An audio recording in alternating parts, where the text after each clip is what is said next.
Bugün 10 dekabr Xudo xolasa Sulton uyine geldim. Çekke'de. Yani balası Ötkirbek Kassap. Temur Malik 19. Bugünkü işimiz şöyle Xudo xolasa.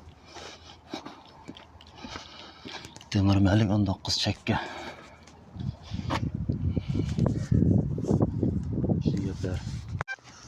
Bugünkü işim Xudo xolasa inşirde. Ben de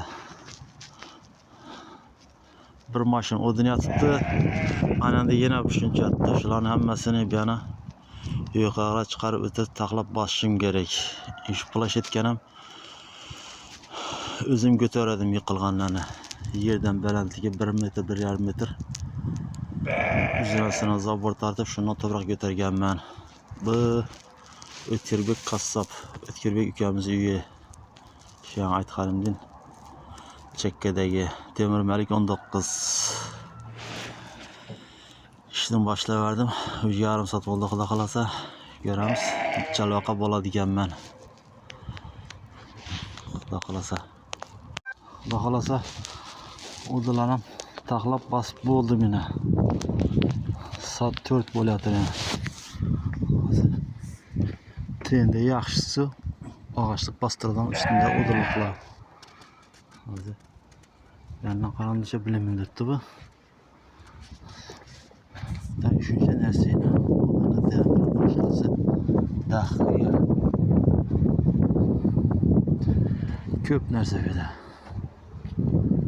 Evet, trende yaşlılar bir tuttu.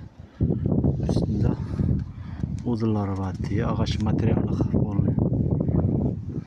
Çele odunda böyle sırasına ağaçlar. Hadi bakalım fikirlerinizi. Saat 4'te buldum yine. Aralıkta en yakını 10 metre. Hani yakabı 20 metre, 30 metre aralıktan katlandım. İşi yığıp durma üyümle. İşine.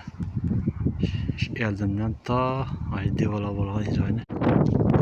Kalasa bu zaman degen çetekten biz buldum yine. Bugünkü derecelengi işle ecele bitti. Soңғы өрені yıkılıp yattı peste suvarıp taşadım. Bızgandan taşkarı Xudo xolasa katnapam bola geldim. Ne только bızış. Bugünkü közleyen recelerim ziyatı bilen emel açtık Xudoga şükür. Şunu bilen yenegi iş günüce hoş.